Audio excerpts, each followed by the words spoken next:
예, 경영통계학 5주차 두 번째 시간입니다. 이번 시간에 먼저 이제 채비셰프의 정리에 대해서 살펴보려고 합니다. 강의안을 띄워놓고 진행을 하도록 하겠습니다.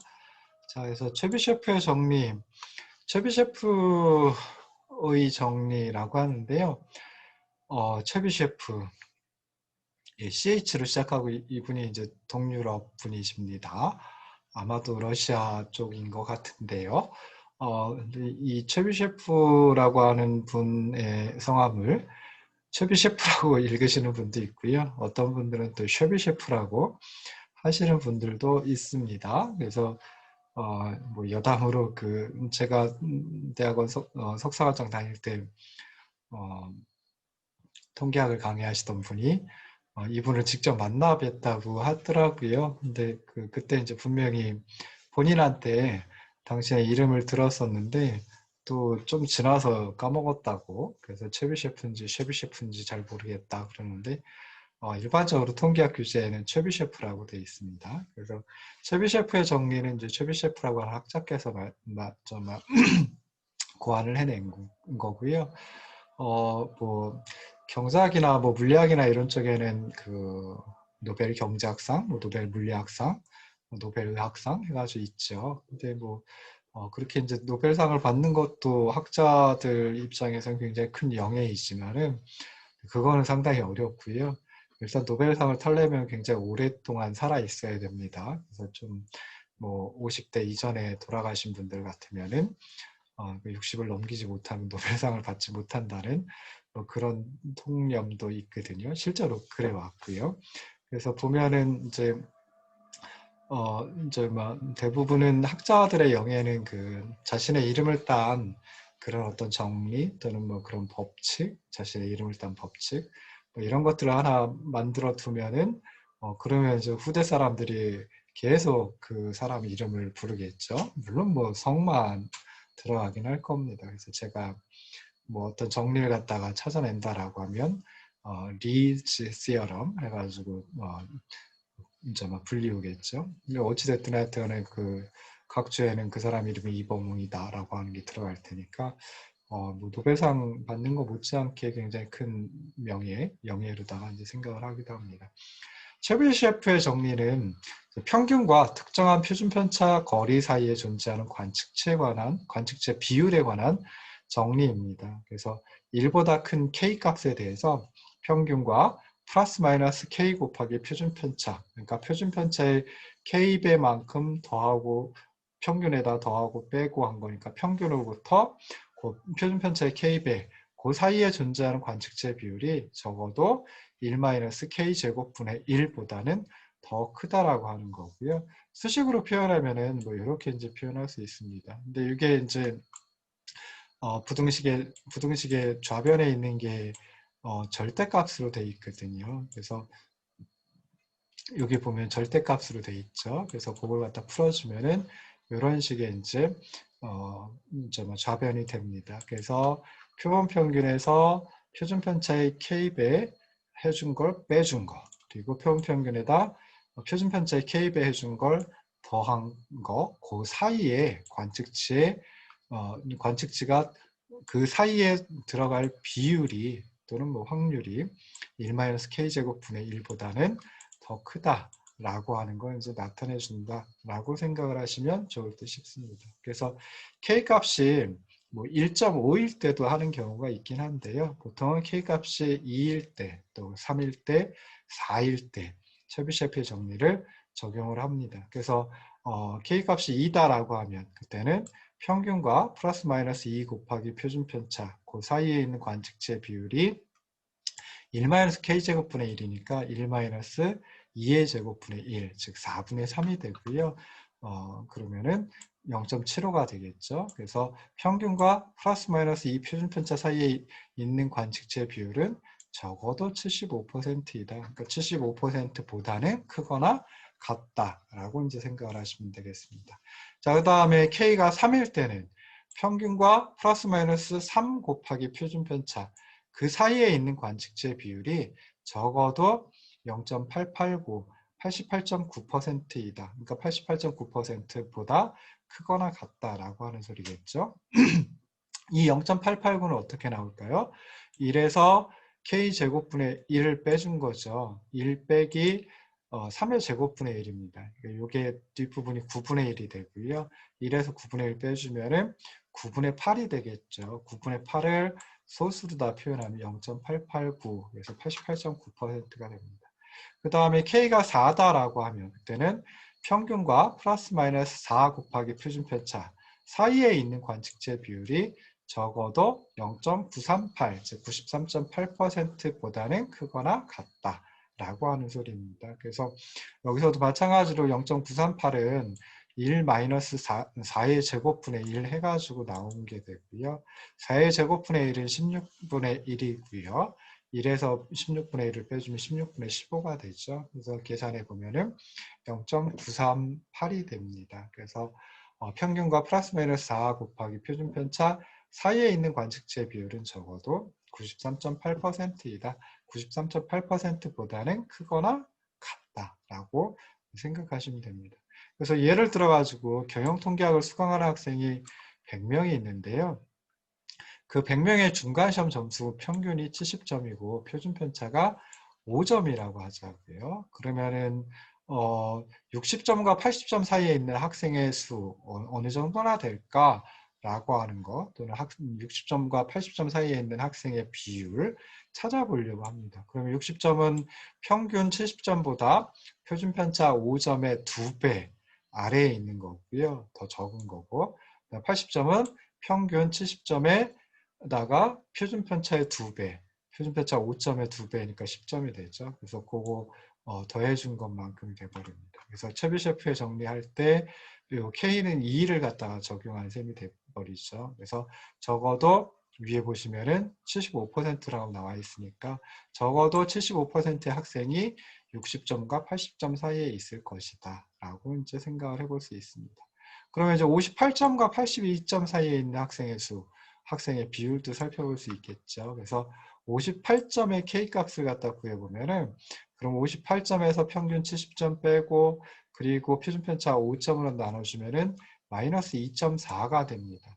82점도 마찬가지로 K값 구해보면은 82점에서 평균 70점 빼주고 표준편차 5로 다 나눠주면은 2.4가 돼요. 그래서 평균에서 표준편차의 플러스 마이너스 2.4배 그 사이에 있을 학생의 비율을 갖다 살펴보는 거죠. 그러면 거기다 넣어주면 1-K제곱분의 1에다가 K를 2.4를 넣어주면은 그러면 0.826이라고 하는 숫자를 갖다 K값, 그 비율값을 구할 수 있습니다. 그래서 적어도 82.6%의 학생이 58점과 82점 사이에 있을 것이다 라고 하는 걸 생각해 볼 수 있어요.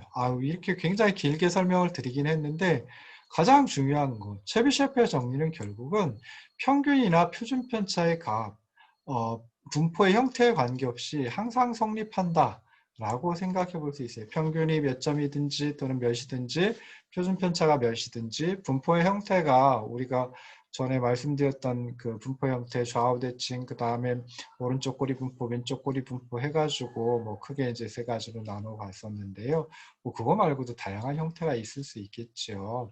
근데 그런 어떤 그 분포를 취하고 있다라고 하더라도 평균하고 표준편차만으로 자료의 분포를 충분히 요약해서 보여줄 수 있다라고 하는 걸 나타냅니다. 그러니까 평균하고 표준편차가 그만큼 중요한 것이다 라고 하는 걸 체비셰프의 정리를 가지고 살펴볼 수 있다는 거죠. 집값 구할 때도 평균하고 표준편차 가지고 각 관측체 집값을 갖다 구할 수 있었잖아요. 표준화 값을 구할 수 있었잖아요. 이 체비셰프의 정리에서도 마찬가지로 평균과 표준편차만으로 자료의 분포를 어느 정도 보여줄 수 있다, 충분히 보여줄 수 있다 라고 하는 걸 설명을 하고 있습니다. 그래서 평균과 표준편차가 중요하다 라고 이제 생각을 하시면 돼요. 그래서 어떤 자료의 분포 또는 자료의 분포가 정확하게 어떤 형태인지 모르긴 하지만 그래도 평균하고 표준편차만 제시해 주면은 정말 자료의 분포를 충분히 유추해 볼 수 있다. 이렇게 이제 생각을 하시면 좋을 듯 싶습니다. 자, 다음에 이제 설명드릴 게 이제 경험 법칙인데요. 실제로 많은 경우에 정말 자료는 그 좌우대칭인 형태, 좌우대칭인 즉 종 모양의 분포를 가지고 있는 경우가 많다고 합니다. 그래서 이렇게 이제 종 모양의 분포, 정확히 종 모양의 분포는 아니고 정확히 좌우대칭적인 분포는 아니다라고 하더라도 근사적으로, 그러니까 유사하게 비슷하게 대칭 분포를 가진다라고 하면은 그때는 이제 평균과 특정한 표준편차 사이에 존재하는 자료의 비율을 경험 법칙을 이용해서 구할 수가 있습니다. 그래서 그림 2-10은 대칭이면서 종 모양의 분포이지요. 정규 분포가 이런 분포 모양을 취하고 있습니다. 정규 분포, T 분포 모두 다 이제 좌우 대칭이면서 종 모양인 그런 분포이거든요. 굉장히 중요한 분포인데 하여튼 대칭이면서 종 모양의 분포입니다. 그래서 자료가 종 모양의 분포를 가진다라고 하면 평균과 플러스 마이너스 1 표준 편차 사이의 관측치 비율은 근사적으로 68%이고요. 그 다음에 평균하고 플러스 마이너스 2 표준편차 사이의 관측치 비율은 근사적으로 95%, 그리고 평균과 플러스 마이너스 3 곱하기 표준편차 사이의 관측치 비율은 근사적으로 99.7%이다 라고 하는 게 이제 경험 법칙입니다. 그래서 예를 들어 가지고 뭐 어떤 생산 라인에서 섬유유연제를 용기에다가 자동으로 주입한다라고 했을 때 주입되는 무게는 흔히 종 모양의 분포 형태를 가지고 있다. 이건 뭐 과거의 자료를 가지고 살펴볼 수 있겠죠. 그리고 평균이 1.6kg이고 표준 편차가 0.025kg이다 라고 하면 무게가 1.575kg과 1.625kg 사이, 즉 다시 말해서 평균 1.6kg에다가 플러스 0.025kg 표준 편차 해준 거, 그게 1.625kg이고요. 그 다음에 평균 1.6kg에서 표준 편차 0.025kg만큼 빼준 게 그게 1.575kg입니다. 그래서 그 사이에 속한 용기의 비율은 아까도 얘기했듯이 근사적으로 68%이다. 그 다음에 1.550kg 그리고 1.650kg 사이, 요거는 평균과 플러스 마이너스 2 표준 편차 사이거든요. 그러면은 이러한 용기의 비율은 근사적으로 95%이다라고 생각을 해볼 수 있습니다. 자, 마지막으로 이제 평균과 플러스 마이너스 3 곱하기 표준 편차 사이, 즉 1.525kg과 1.625kg 사이인 용기의 비율은 근사적으로 99.7%가 되겠죠. 그래서 이렇게 이제 생각을 해볼 수 있는 게 경험 법칙 때문에 그렇다라고 생각하시면 되고요. 경험 법칙도 마찬가지로 이제 평균과 표준 편차만 가지고 어떤 그 평균과 플러스 마이너스 1 또는 플러스 마이너스 1 곱하기 표준 편차, 평균과 플러스 마이너스 2 곱하기 표준 편차, 평균과 플러스 마이너스 3 곱하기 표준 편차 사이에 어떤 비율이 속한 관측체 비율이 뭐 각각 68%, 95%, 99.7% 이런 걸 이제 나타내줘요. 그러니까 이 경우 같으면 좌우 대칭인 종 모양에 가깝다라고 하면 그러면 평균과 표준 편차만 가지고 그 분포의 모양을 어느 정도 유추는 해볼 수 있다라고 하는 걸 또 결국 말해준다라고 생각을 하시면 되겠죠. 자, 마지막으로 이제 이상치 판정입니다. 그래서 이상치 판정하는 거 어떻게 이상치를 판정을 할까? 이거 앞에 그 경험 법칙이라고 했을 때 그 경험 법칙을 영어로는 사실 영어로는 거기다 이제 뭐 empirical rule이라고 이제 얘기를 했는데요. 이걸 그냥 우리말로 해석할 때 그냥 주먹구구 방식 뭐 이렇게 이제 해석을 하기도 합니다. rule of thumb 해가지고 그 이제 뭐 주먹구구 방식 뭐 그렇게 이제 해석을 하는 경우도 있거든요. 그러니까 그냥 주먹구구라고 하는 거는 사실은 어떻게 보면 경험 가지고 따져보는 거죠. 그래서 그런 의미에서 이제 좀 부정확할 수도 있긴 하지만 대체적으로 이렇다라고 한다는 거 생각하시면 좋을 듯 싶습니다. 자, 그리고 나서 이제 볼게요. 이상치 판정.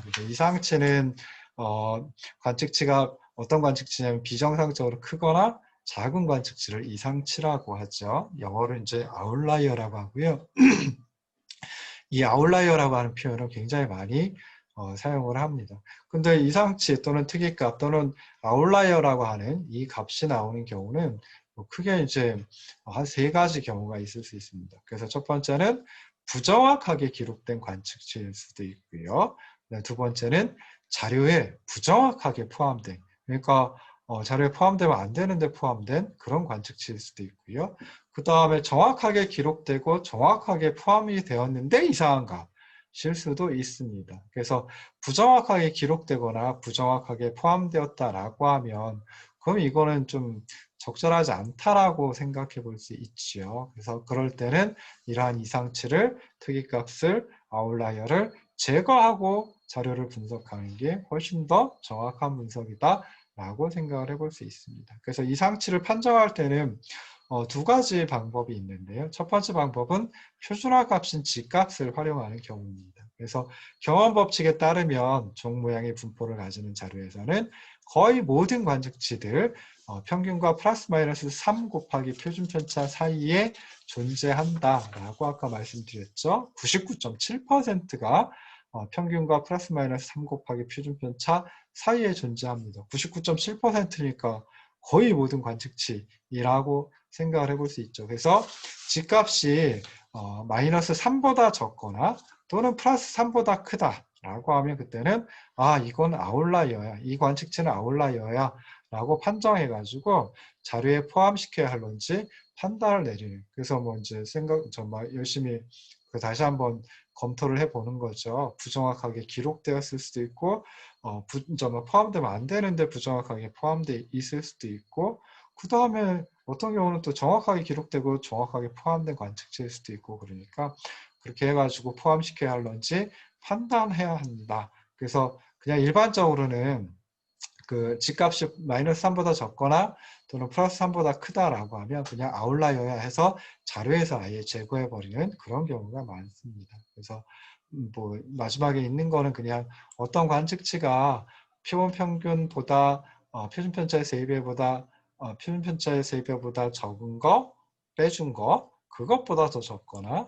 아니면은 표본 평균의 표준 편차의 3배를 더해준 것보다 더 크다라고 하면 그 관측치 XI를 이상치 아웃라이어로 판정한다라고 하는 건 이제 기호로다가 부등호로 이제 표현을 했죠. 부등식으로 표현을 했죠. 그래서 이렇게 한번 식으로든지 생각을 해봤습니다.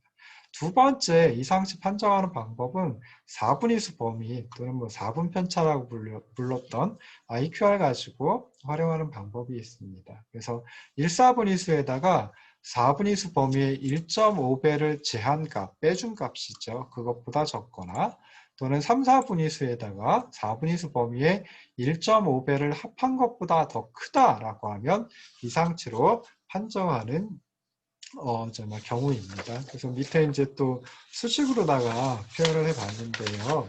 수식으로다가 이제 표현을 해봤죠. 그래서 어떤 관측치가 있는데 그 관측치가 1/4분위수에다가 4분위수 범위에 또는 4분 편차 1.5배 곱해준 걸 빼준 값보다 더 적다.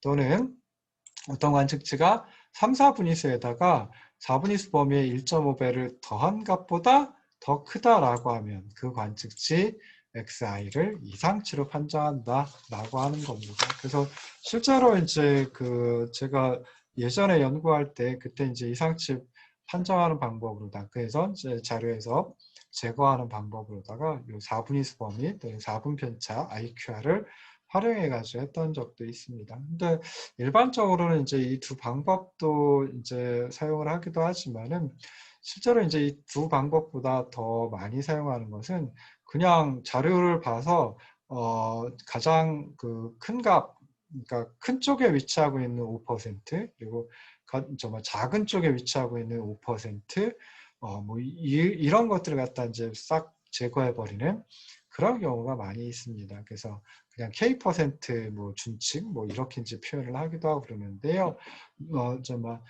큰 쪽으로 5%, K%, 뭐 주로 이제 5% 다룹니다.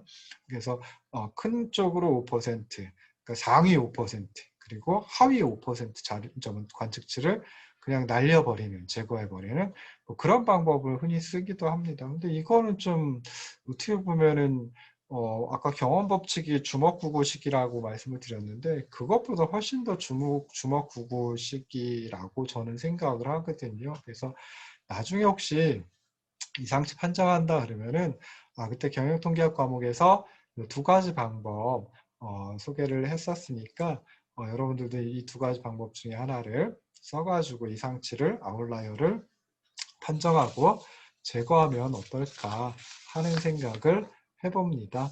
그래서 뭐 두 번째 시간은 5주차 두 번째 시간은 여기까지 하고 잠깐 쉬었다 다시 돌아오도록 하겠습니다.